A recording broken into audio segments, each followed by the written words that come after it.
Voice നമുക്ക് ഉണ്ടാക്കാൻ പറ്റില്ല, പക്ഷെ നമ്മൾ പഴയ്ക്കും. ഈ ഫോണിൽ നമുക്ക് പെട്ടെന്ന് സിമ്പിളായിട്ട് സെറ്റ് ചെയ്യാൻ പറ്റുന്ന ഒരു ട്രിക്കുമായിട്ടാണ് ഞാൻ വന്നിരിക്കുന്നത്. അപ്പോൾ നമുക്ക് വീഡിയോയിലോട്ട് പോകാം.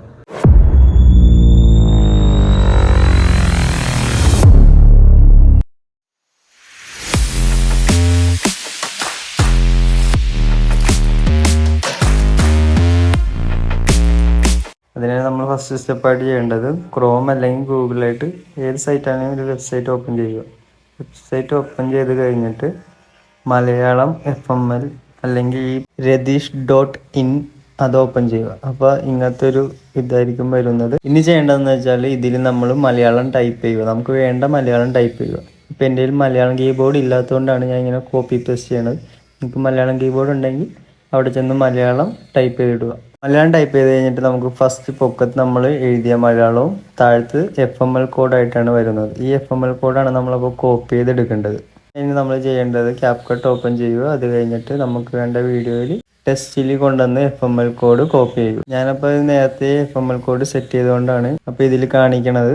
അപ്പോൾ നിങ്ങൾ ഫസ്റ്റായിട്ട് ചെയ്യണമെങ്കിൽ ആദ്യ ടെസ്റ്റ് ചെയ്തിട്ട് കോപ്പി ചെയ്യുക. കോപ്പി ചെയ്ത് കഴിയുമ്പോൾ നമ്മൾ ഫോണ്ടിൽ 2 ഓപ്ഷനായിട്ട് കാണിക്കോളൂ, ആഡ് ഫോണ്ടും ഇംഗ്ലീഷും. ഇപ്പോൾ ഇംഗ്ലീഷ് കണ്ടവർക്ക് ഇംഗ്ലീഷ് ലിറിക്സ് ആയിട്ട് ചെയ്യാൻ പറ്റും. ഇതിപ്പോൾ മലയാളമാണ് നമ്മൾ ഈ വീഡിയോയിൽ നോക്കാൻ പോണത്. ഇപ്പോൾ മലയാളം ഫോണ്ട് ഞാൻ ഓൾറെഡി നേരത്തെ തന്നെ ആഡാക്കി വെച്ചിട്ടുണ്ടായി. അതുകൊണ്ടാണ് എനിക്ക് ഇത്രയും ഫോണ്ടുകൾ കാണിക്കണത്. നിങ്ങൾ ആഡാക്കിയിട്ടില്ലെങ്കിൽ ആഡാക്കിയാൽ മതി.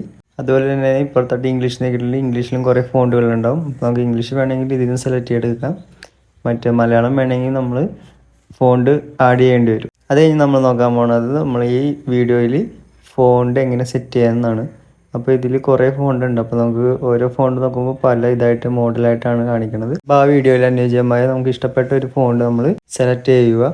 സെലക്ട് ചെയ്ത് കഴിഞ്ഞിട്ട് നമുക്ക് ഇതിന് ഇച്ചിരി കൂടി മോഡലാക്കാൻ വേണ്ടി ഇപ്പോഴത്തെ സ്റ്റൈൽ എന്ന് പറഞ്ഞൊരു ഓപ്ഷൻ ഉണ്ട്. ആ സ്റ്റൈലിൽ നോക്കുമ്പോൾ കുറച്ചധികം ടൂൾസ് ആയിട്ടുള്ള സ്റ്റൈലിലാണ് കാണുന്നത്.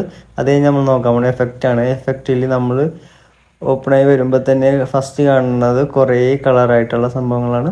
ഇത് എന്താണെന്ന് വെച്ചാൽ നമ്മുടെ എഴുത്തിനെ കുറച്ച് മോഡലായിട്ട് അവർ തന്നെ റെഡിയാക്കും. അതുപോലെ തന്നെ കളറും നമുക്ക് സിമ്പിളായിട്ട് ആഡ് ചെയ്യാവുന്നതാണ്. അപ്പോൾ നിങ്ങൾക്ക് അനുയോജ്യമായ കളർ നിങ്ങൾ സെലക്ട് ചെയ്യുക. സെലക്ട് ചെയ്ത് കഴിഞ്ഞിട്ട് നമ്മൾ നോക്കാൻ പോകുന്നത് ആനിമേഷനാണ്. ആനിമേഷൻ എന്ന് പറയുമ്പോൾ കുറേ ആനിമേഷനുകളുണ്ടാവും. ഈ ആനിമേഷൻ്റെ ഉപകാരം എന്ന് പറയുമ്പോൾ നമ്മൾ വീഡിയോയിൽ ഫസ്റ്റ് ഒരു ചെറിയ ഭാഗം കഴിഞ്ഞിട്ടായിരിക്കും ആ ടെസ്റ്റ് വരുന്നത്. നമുക്ക് ആനിമേഷൻ നോക്കുമ്പോൾ കാണാൻ പറ്റും. അത് കഴിഞ്ഞ് നമ്മൾ നോക്കാൻ പോകുന്നതാണ് ലാസ്റ്റത്തെ ഓപ്ഷനാണ് ബബിൾ. ഇത് നമ്മൾ ടെസ്റ്റ് ഇച്ചിരി മോഡലാക്കി എഴുതാൻ വേണ്ടിയാണ്. ഈ കുറച്ച് ട്രോളും കാര്യമൊക്കെ എഴുതണമെങ്കിൽ അങ്ങനെ സെറ്റ് ചെയ്യുന്ന കാര്യങ്ങളാണ്. ടെസ്റ്റ് എല്ലാം ആഡ് ചെയ്ത് കഴിഞ്ഞിട്ട് നമ്മൾ മ്യൂസിക്കും ടെസ്റ്റും കൂടി മാച്ച് ചെയ്ത് നോക്കണം. അത് കറക്റ്റായിട്ടാണ് ആഡാക്കിയ ടെസ്റ്റ് എന്ന് നോക്കണം. ഗൈസ്, അപ്പോൾ നമ്മുടെ ഈ ടെസ്റ്റും കാര്യമൊക്കെ എല്ലാം ആഡ് ചെയ്ത് കഴിഞ്ഞിട്ട് നമ്മൾ ഫസ്റ്റ് നോക്കേണ്ടത് ഈ പാട്ടും നമ്മുടെ ടെസ്റ്റ് മാച്ചായിട്ട് പോകുന്നുണ്ടാവുന്നതാണ് നോക്കേണ്ടത്. അത് കഴിഞ്ഞിട്ട് നമുക്ക് വേണമെങ്കിൽ ഈ ടെസ്റ്റും കാര്യമൊക്കെ ആഡ് ചെയ്ത് കഴിയുമ്പോൾ നമുക്ക് 2-3 കളറായിട്ട് ചേഞ്ച് ചെയ്ത് നമുക്ക് ബെറ്റർ എന്ന് തോന്നുന്ന രീതിയിൽ സെറ്റ് ചെയ്ത് മാറ്റാവുന്നതാണ്. അപ്പോൾ ഇത്രേ ഉള്ളൂ ഗൈസ് ഇന്നത്തെ വീഡിയോ. അപ്പോൾ സിമ്പിളായിട്ട് നമ്മൾ CapCut കൂടി ഫോണ്ട് സെറ്റ് ചെയ്തതാണ് ഇന്നത്തെ വീഡിയോ. അപ്പോൾ എല്ലാവർക്കും ഇഷ്ടപ്പെട്ടെന്ന് വിചാരിക്കുന്നു. ഇഷ്ടപ്പെട്ടെങ്കിൽ ലൈക്ക് ചെയ്യുക, കമൻറ്റ് ചെയ്യുക, സബ്സ്ക്രൈബ് ചെയ്യുക. Okay, by.